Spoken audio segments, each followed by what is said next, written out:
Podcaster's Guide to the Conspiracy, brought to you today by Josh Edison and Dr. M. Dentith.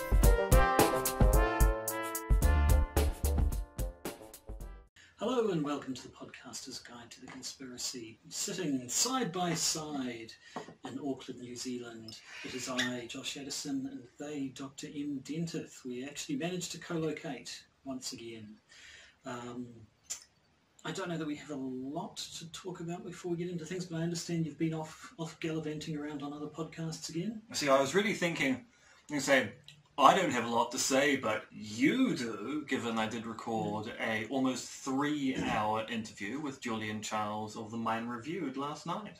Right, and what is this podcast? It's a podcast which is about conspiracy theories, both the analysis of, the academic discussion of, also the occasional film review. Julian found that over the last year in lockdown in the UK, the occasional film review was what was needed to keep a podcast going in the dire straits the UK has been in. And Julian wanted to talk to me about my 2018 book, Taking Conspiracy Theories Seriously, and so we did for almost 3 hours. Goodness, and the whole thing's up there? Well, it hasn't been posted yet. I mean, it takes a long time to edit a 3-hour interview. Yes, it probably would. So that podcast again? The Mind Renewed. The Mind Renewed. Look for it in all good podcast stores. Yes, like the Google store and the Apple store and the Spotify store and the Podbean store. And I don't know what I'm saying, so just move on? I think so, yeah. I don't know if we said this last week, but all of the videos from your 45th Midwest Colloquium of Philosophy are now available on YouTube. Well, we couldn't say it last week because they only became available today. Well, there we go. So that's why it was. So those are all there. A good 9 hours, I think, of talkie and then talkie about the talkie. Well, see, I'd say there's probably a good 4 hours of talkie, and then there's 4 hours of wibbly-wobbly. Yeah. The wibbly-wobbly being the Q&A that occurs after the talkie. It's quite academic, really, when we talk about these things. Yes, it generally tends to be. Now, we have a regular topic for you this week. No conspiracy theory masterpiece theatres, no what the conspiracies, just a good old-fashioned episode about a thing that happened. Now this kind of goes back to the series we did on false flags, which was 3 years ago now. Long time ago. In which we looked at actual cases of false flags, in part because we were sick and tired of people saying false flags don't occur when dismissing conspiracy theories about false flags now. So we thought it'd be quite good to look at actual historical cases of false flags. And if you go on the internet, there's a whole variety of different lists of false flags, some of which include things which aren't false flags, some of which include things that never even happened as false flags. And one of the things we didn't look at in that series is a commonly labelled false flag event, the sinking of the USS Maine, which we're going to look at today. And I have to say, and this is a bit of a spoiler, it's actually less false flaggy than I thought it was going to be. No, but we'll get into that. In fact, shall we get into that right now?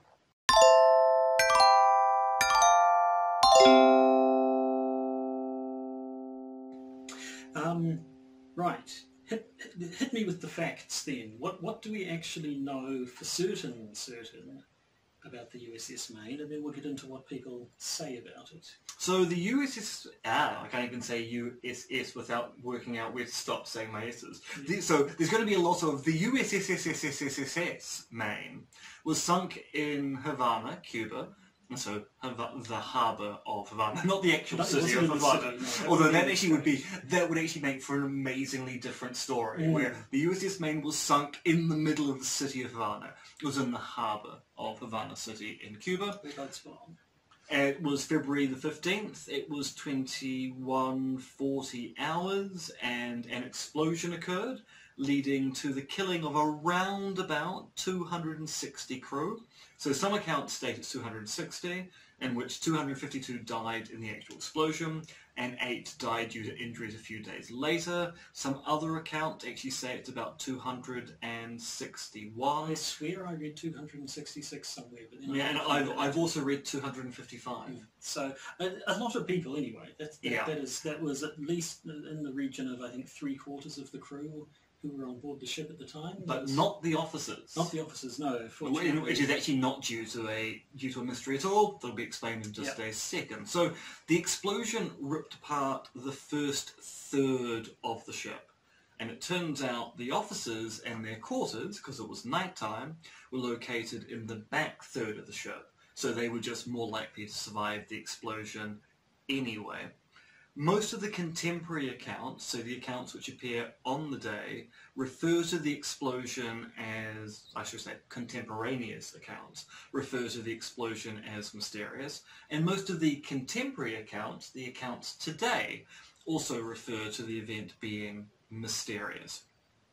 Now, whatever caused the initial explosion on the USS Maine led to 5 long tons, which is apparently 5.1 tons, and I'm assuming this is one of those cases where American tonnage and European tonnage turns out to be different in the same way that American inches are somehow different from European inches. Maybe it's a nautical thing where you have not. Well, that's I mean that's the other thing. It might maybe be, things just weigh differently at sea. Or maybe it's a military thing. So whatever it is, there's a long tongue. A long tongue? A long tongue. So I mean, there are also some long tongues there, but they're actually not important to the story. Yes. So whatever caused the explosion caused 5 long tons of powder charges for the ship's guns to explode. So you have an initial event, which is the mysterious explosion, which then led to a secondary explosion of basically all the ammunition in the front of the ship, leading to the first third of the USS Maine to explode, and then for the Maine to sink into Havana Harbour. Mm-hmm. And this event was very significant because it not directly led to the Spanish-American War, but it was very much sort of a contributing factor.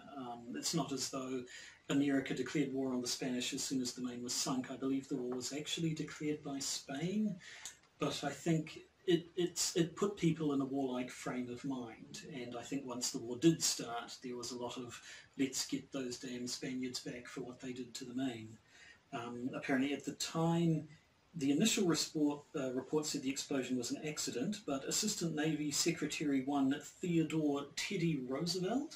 Yes, he's going to become important for some reason in the future, but at the time, I'm going to say he's just an assistant naval secretary, but I actually assume that's a fairly powerful position nonetheless. That's a position in cabinet. So he thought this was a premature assessment to say it was an accident, and he agreed with others who had been saying that the ship had possibly struck a mine, which makes it look much more sinister.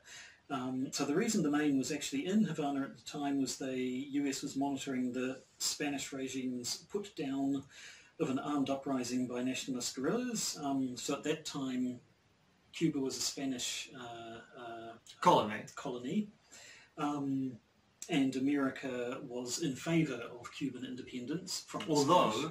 Though they had they were there under the invitation of the Spanish, basically to monitor and act as a placating force, which did mean that the Cubans at the time were looking at the USS Maine with some degree of suspicion, because even if American sympathies lay with Cuban independence, the American military was there at the behest of the Spanish authorities. It was sent there by then President William McKinley, who I believe it does have the distinction of being one of the few presidents who was actually assassinated. I think that's how Teddy Roosevelt became president, I think. So you're saying that Teddy Roosevelt assassinated William McKinley? Well, I think that's the logical conclusion, but he was vice president at the time, I think. He became president after McKinley was killed. I mean, the only way to succeed a president as vice president is through dead man's bullets. So I do really think you are saying that Teddy Roosevelt killed William McKinley. History will be my judge. But yeah, so the war eventually happened because the US sort of relations went downhill. The US blockaded the port the port of Havana in April, and that caused Spain to declare war on America. The Spanish-American War, despite being the Spanish-American War, was fought neither in Spain nor in America. It was in Spanish-controlled colonies in the Caribbean and the Pacific. So, I will say that technically that is the Americas. yeah, Given almost, the two continents, Mesoamerica, so it wasn't in the state of America. In the same respect, the USS Maine was not blown up in the middle of Havana City. Yeah, it wasn't. But yeah, and so I mean, this was the Philippines basically. This is why so many people in the Philippines have Spanish-sounding last names and kind of American-sounding accents, and why people in the Philippines are not particularly fans of America. There's that image of a mass grave or something that from 100 years ago that the likes of Duterte still like to trot out to say what evil bastards the Americans are. And it basically, America pretty much just stomped on Spain, from what I gather, and took control of the likes of Cuba and the Philippines and Guam, I think, and possibly others. But that's what happened afterwards. What we're interested right now is the sinking of the Maine itself. Now, as you say, there were two explosions. The second one was the big one. We know what that was, but the opinions are divided, shall we say, as to the cause of that first explosion. So what do people suggest? Well, let's talk about the media, because let's talk about what the media suggested occurred. Because when you're a young William Randolph Hearst or a young Joseph Pulitzer, and you've got a newspaper, so Hearst has a New York Journal, and Hearst has the... I have not written this down. Pulitzer has the New York World. New York... Oh, yes, of course, actually, no, sorry. I'm reading the wrong line. Oh, there you go. It's a classic blunder. Yeah. So Hearst has the New York Journal, Pulitzer has the New York World. Now, I actually know about the sinking of the USS Maine entirely due to the film Citizen Kane. Mm-hmm. So there's a bit in... There's kind of a montage in the first third to half of Citizen Kane where a young William Foster Kane is setting up his newspaper Empire, and because Kane is basically a stand-in for Hearst, there's a joke where Kane sends someone to a place where there's meant to be a conflict going on. The guy turns up and he rings back and says, look, there's no conflict going on here. And Kane jokes, you supply the pictures, I'll supply the war. Which is a reference entirely to what was going on with New York Journal around the sinking of the USS Maine. Because the New York Journal kind of made famous the phrase, remember the Maine, to hell with Spain. So Hearst was really pushing quite hard the idea that the USS Maine struck a mine, and it was a deliberate act by the Spanish to antagonize the Americans. Supported by a whole lot of sort of claims from anonymous sources. Some admiral told him this, but it was never established. Yes, very anonymous sources, to the point where you could probably surmise these sources did not exist. But actually what's important to note is that the New York Journal and the New York World were filled with what we would call today fake news. So they routinely ran stories which were false, but promoted the ideological interests of the founders of those journals. That was the, what did they call it, yellow press? Yeah. Yellow in I believe, in terms of cowardly, not in terms of Chinese, so it was merely insulting instead of racist, although it was 1898, so it's probably a bit racist. Yes, precisely. Because I suspect the yellow peril thing also comes from the idea that they're too cowardly to declare their real intentions. So apparently Pulitzer himself had privately said that, quote, nobody outside a lunatic asylum actually believed that Spain was involved in Maine's destruction. But in public, in his newspapers, he very much pressed the it hit a mine story as well. Yes, and Hearst, for example, offered a reward of $50,000 US which back in those days I think is the equivalent of about $1 million now, for the conviction of the criminals who sent 258, different number again, 258 American sailors to their deaths. Okay, so that's one view. One view is that the USS Maine hit a mine. What's the other? So, as we kind of intimated at the top of the show, the US view was kind of vacillating between it was an accident, which was the initial report, until Teddy Roosevelt went, no, you're being a bit too fast there. I think there might be something going on that isn't just explosions on ships. And the idea that the USS Maine hit a mine. So you've got mysterious explosion, which at the time was taken to be a problem in the coal bunker of the ship, or you've got the idea that the Maine struck a mine, at which point you've got two hypotheses there, which was there's a mine in the harbour and the Maine either moves into it or the mine is moved by natural forces into the side of the ship, or it's a deliberate act. So the mine is basically magnetised to then head towards the ship and cause the explosion.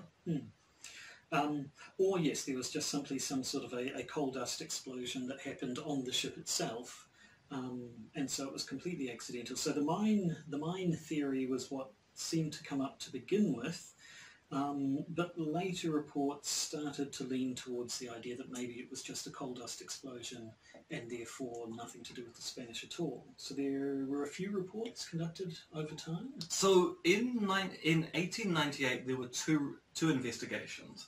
There was a Spanish investigation, which the American government didn't admit to for quite some time. The Spanish review concluded that no mine struck the Maine because the weather conditions were such that the mine would have had to have been electrified, so they would have actually had to have been powered for it to actually strike the ship, and the weather was too calm for the mine to be moving in waters that particular day. Plus there were no dead fish in the water, which you'd expect if a mine had gone off would have caused the local fish to die. And also the Spanish concluded that by and large munition stores don't tend to go up if it's an external explosion. So the fact it was an internal explosion indicates that something was happening within the ship, not without the ship. There was that explosion in somewhere up in Canada, I think during World War One, which is the largest non-nuclear man-made explosion in the world, where a ship's ammunition detonated in the harbour. I think I vaguely know about this. That was due to a fire on the ship. That was nothing to do with this episode, but it's quite a read reading about that thing. It supposedly the explosion was so big that the bottom of the harbour was briefly visible until the water rushed back in. It was so big that to this day you're not allowed to do any logging around the area because the trees have too much shrapnel in them. It is, yeah, an interesting story, but not the story we're talking about today. So, as I intimated, there was a Spanish review that year. There was also an American review that year. And that review, unlike the Spanish review, concludes that the most likely culprit for an explosion on the ship was a mine. However, that review was done at haste in what was increasingly hostile waters, and many people felt that the review was done in such a way that it probably wasn't the best investigation. So, in 1911, after Cuba has become independent from Spain, the people in Havana are kind of a bit bored of there being a wreck of an American ship in the middle of their harbour, and so they kind of intimate to America, we'd quite like it if you removed the ship. So the Americans build what's called a cofferdam around the ship, so they basically wall the ship off from the water, drain the water from within those walls, which allows them to then get to the ship, repair the ship such that they can then refloat it, and then they can sail the ship away and sink it in waters which aren't going to cause issues for shipping. And this investigation allowed them to actually look at the hull of the ship and work out exactly what went on. And once again they went, well, actually everything's bent in such a way that we think, given the access we have to the ship itself, it's probably once again an external explosion. It was a mine. Although some people said the opposite, said that the way in which the plates on the ship had bent in the explosion supported the idea that it was actually an explosion from within the ship. But nevertheless, I think the mine hypothesis won out. In 1911, the mine was still the dominant story. Then you have an investigation in 1974, and this is actually a private investigation led by one of the admirals of the Navy.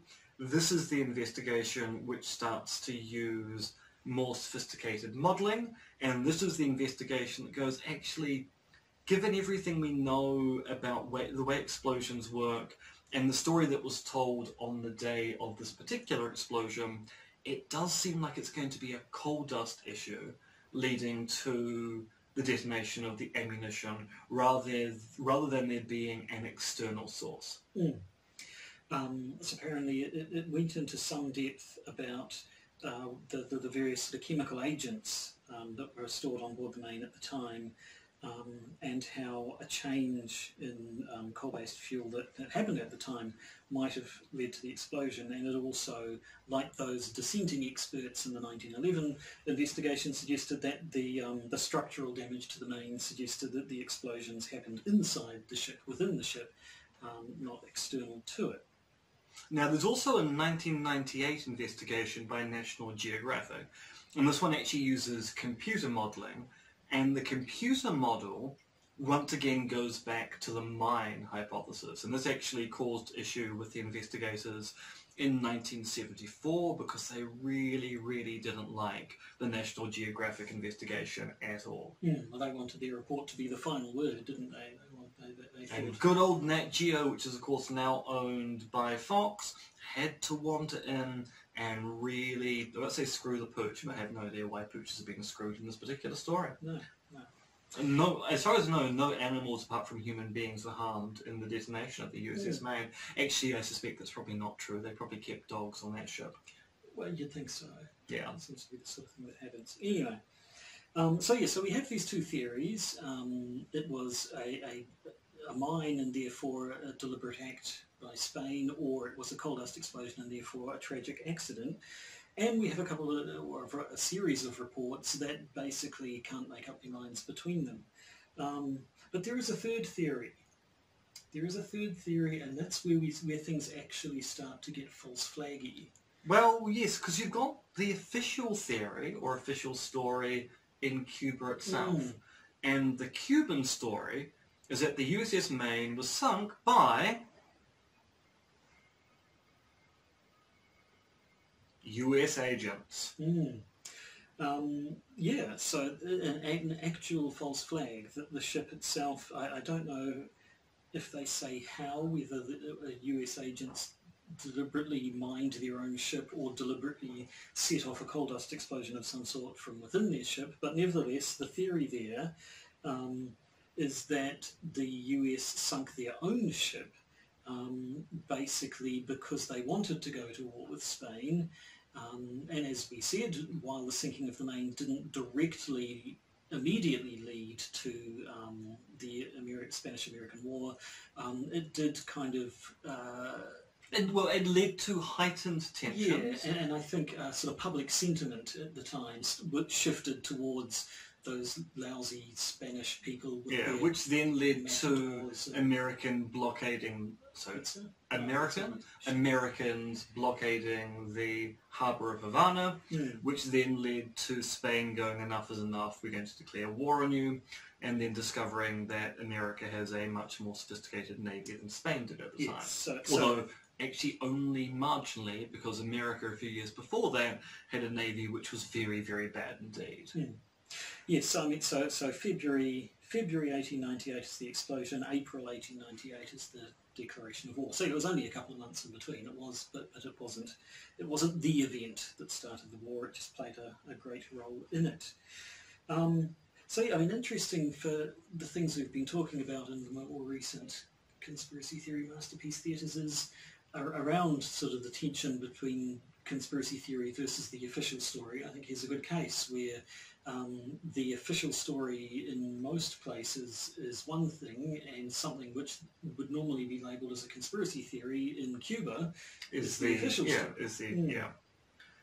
Now, of course, there are other conspiracy theories. So some people actually take the notion of blowing up a ship in Guantanamo Bay, which was part of the Operation Northwoods plan, to be a kind of tacit admission by the Americans that they were the ones who sunk the USS Maine. So the idea is, oh, they're just going back to their old playbook here.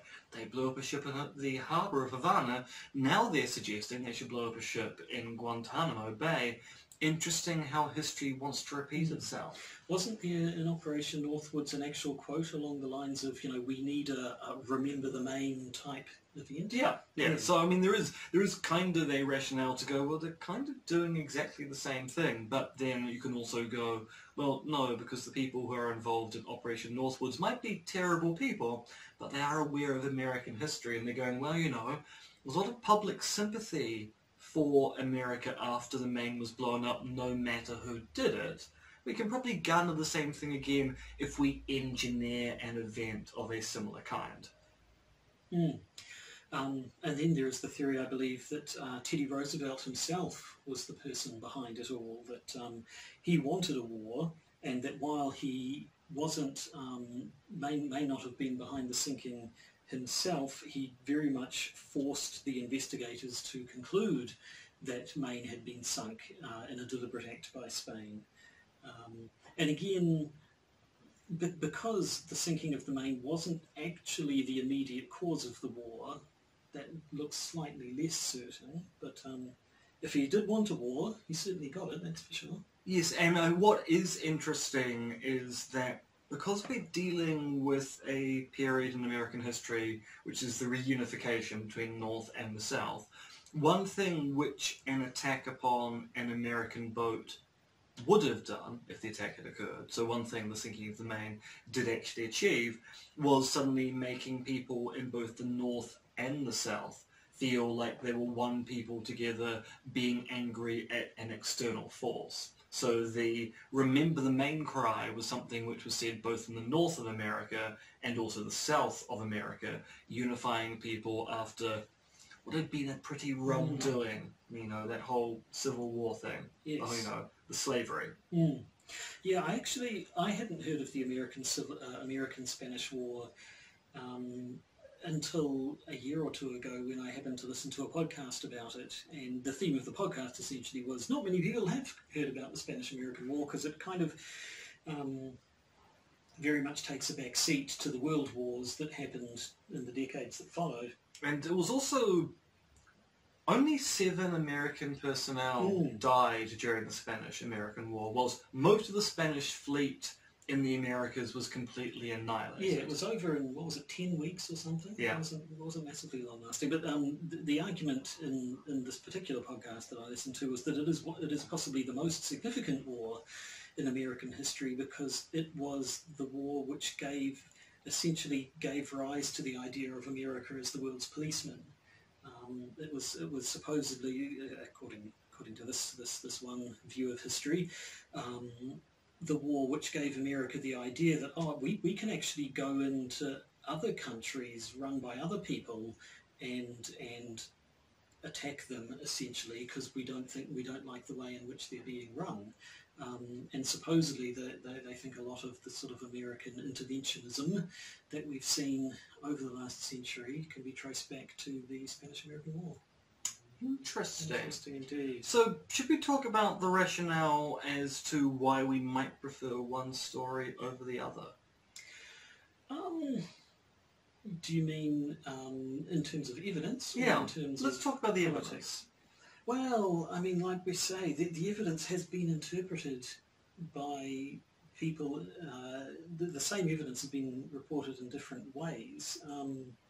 So one reason why people have supported the coal dust hypothesis is that the Spanish are very, very quick to offer aid to the American sailors as the Maine is sinking, which made people at the time go, well, they're probably not responsible, or at least it's not a deliberate attack, given how much care and duty they feel towards injured personnel in the harbour of Havana at the time. And the other thing which kind of explains why you might want to say it to mine when it turns out to be coal dust. And this isn't in the notes here, so you aren't aware of what I'm about to say, so prepare to have your socks blown. Although we actually did get mentioned ever so briefly with respect to the change in fuel thing. So the Maine is basically the first of its kind. So America's Navy was in a pretty dilapidated state 10 years prior. And the Americans had realized that actually things could go really badly if they had a naval conflict because they were using very out-of-date ships compared to the ones that had been produced by the UK and were now being sold to places in Europe, like Spain, which has holdings very nearby. So America starts to build new and improved warships, of which the Maine is the first of its kind. The Maine takes around about 10 years to be built, at which point the technology and the type of ships being used in conflict changes dramatically in that time. So by the time the Maine rolls out of dry dock, it's already an out-of-date ship. And due to the fact it's out of date, the kind of propulsion means or engine types that the Maine was meant to use aren't actually the kind of engines that ships use by the time the Maine comes into service, which requires that the Maine needs to use different types of fuel. And it's very likely, if you take the coal dust hypothesis to be the correct one, that the reason why the coal bunker went up was that there was the wrong mix of chemicals in a room in a damp environment, which then led to an exothermic reaction causing an explosion, causing the first third of the ship to detonate when the ammunition went up. And maybe you don't want to admit that the reason why your ship blew up in the middle of someone else's harbour is that you're not running it properly. So it might be more convenient to blame the explosion on an external force than admit that actually we have no idea what we're doing with these things because we literally don't know how to run this ship. It's actually not the kind of ship we want, and the propulsion's all wrong, and we're still trying to work out the fueling system, and oh god, it's so complex. Yeah, in the reading about the history of the investigations into this, the numerous investigations that have been done and the differing conclusions they came to, I didn't actually read if the US government has an official position on it. Do we know? As far as people are concerned, if you check the historical record, it's a mysterious explosion. Okay, so there isn't an official consensus. Not that I saw. Decision, no, it's just put down as a mysterious explosion. Well, there you go. Does bring to mind the story of a ship that exploded in a harbour a lot close to home for us. The old Rainbow Warrior. The old Rainbow Warrior. Which we did actually talk about on... it's in 2015, which was the 30th anniversary of the bombing of the Rainbow Warrior. Which was it was the last terrorist attack by a foreign power in this country. So we've had a terrorist event in the last few years. The shootings down in Christchurch very much are a terrorist event, but that was basically committed by a local. The bombing of this was a state-sponsored act of terrorism by the French government in the Waitemata. Yes, so if you're interested to learn about the bombing of the Rainbow Warrior, go and hunt down episode 57, July 2015. How in depth did we go into that? Because I actually don't remember that episode at all. I think we went over it fairly in depth. We talked about the fact that the bombings were intended to not cause casualties. It was there were two bombs. There was one that sort of started the boat sinking, and then another one 10 minutes later that made a much bigger hole and actually sunk it properly. And the idea was that the first blast would get everyone to clear off the ship, and then the second one would sink it. But unfortunately, a Greenpeace photographer went back onto the ship specifically to take photographs of the damage that had been done before the ship sunk. And was killed. We talked about what happened afterwards, where the two French agents were caught, and then France kind of insisted that we give them back, and then they punished them with a slap on the wrist and a few years on an island paradise. Yes, they claimed they were in prison. They appeared to be living in a resort. one of those prison resorts that you hear about. Well, I mean, I believe they have something similar in the US for the high-profile prisoners, but that's another matter entirely. Or is it? Because we can segue into the bonus episode right now on that very line, unless there's anything else you'd like to talk about thinking of the USS Maine before we do. No, because I want to know how the segue works. Well, that's basically it for this episode, but we of course have a bonus episode for our patrons coming up. And one of the things that we can't go without mentioning is the death of one Bernie Madoff, who presumably was in one of those rich person prisons. Oh, I see what you've done there. Very clever, my man. Very clever. Prisons. We're going to go back and do a sort of a newsy Patreon episode, I think, this week. So we can talk about Bernie Madoff. We can talk about a bunch of local politics. We can talk about the cool new thing that all the cool QAnon kids are up to, which is SABMIC. I think it's SABMIC. SABMIC. There's also the Atlantean sword of Shawanawas. Possibly. There's Princess Amelie Archimedes. Mm-hmm. Most of these names are probably actually made up, so we can actually get away with not pronouncing them properly. Mm-hmm. And then we're going to talk about how Roblox players are attending White House briefings. Yes. My kids have started playing Roblox. I don't see the appeal, I have to say. I actually don't see the appeal of Minecraft either, actually. Minecraft can be fun, and it's a good creative outlet. So what is the actual difference between Roblox and Minecraft when it comes to the kind of building stuff? Welcome to the Podcaster's Guide to the Conspiracy. We're talking about what Josh's kids are playing. Games. Yes, no, Roblox. No, our children's game, your children's game. I deny the parenthood of these children. Fair enough. Roblox, it's not like Minecraft where you actually have an environment where you build stuff. There's like a programming platform. You need to actually code. If you need sort of actual coding skill, but it's sort of a common platform so people can author their own games on it, basically. And then there's just this big library of thousands of games that people have made, and other people play around on it. And but you like programming. Surely you would prefer Roblox to Minecraft. Well, I'm personally not a big fan of Minecraft either. But no, basically, short answer. And that was games Josh's children play. I need to work on the title for this segment, which is not coming back. So, frankly, that's all the work I need to do, unless it becomes a running thing. And I think that's all the work we need to do on this episode itself, because we've come to the end. So we have in the something. So, as I said at the top of the show, it's actually not quite as false-flaggy as I thought it would be. So, the USS Maine appears in a lot of lists of false flag events.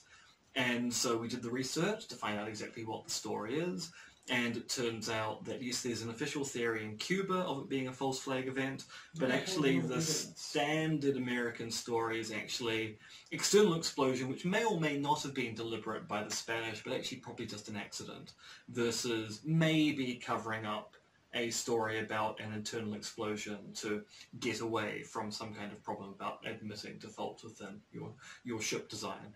And so I went back to those lists of false flags that mention the USS Maine, and I tried to find, do they give a nice story as to why they think this is a major false flag event that needs to be reported upon when you talk about false flags. And by and large, they're all just summaries of the event and then end with, oh no, by the way, in Cuba, people think it's a false flag. You end up going, I need slightly more than that for it to be a false flag. I need some kind of grandiose story. And the best story I can think of is either Teddy Roosevelt decided that he wanted a war with Spain, so he forced people to agree with him, although then he managed to force people to agree with him well after he was dead. Mm-hmm. Or you've got a cover-up at the time about bad ship design, which has kind of basically fallen to the wayside as people go, well, it's just a mysterious explosion. We don't know what really happened.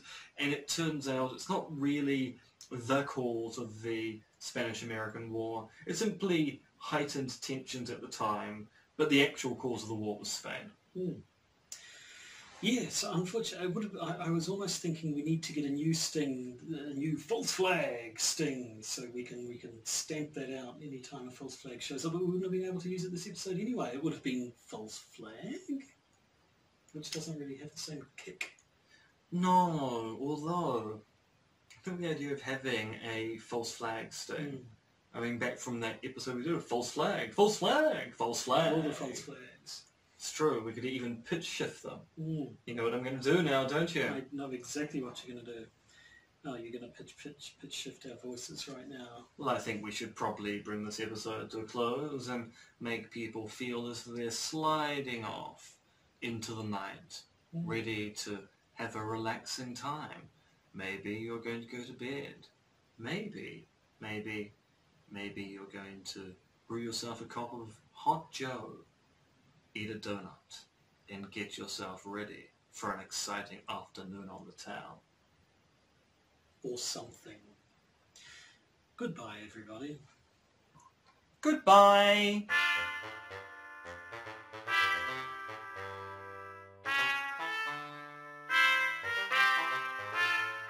You've been listening to the Podcaster's Guide to the Conspiracy, starring Josh Addison and Dr. M.R. Extended, which is written, researched, recorded and produced by Josh and M.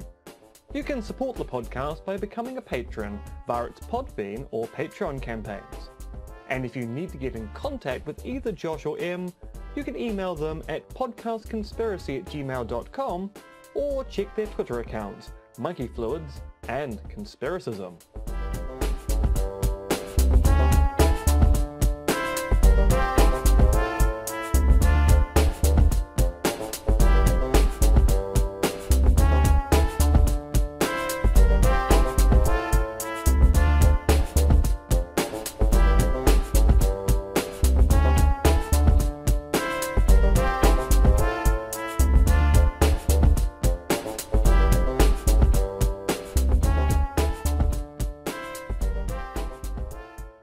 And remember, it's just a step to the left.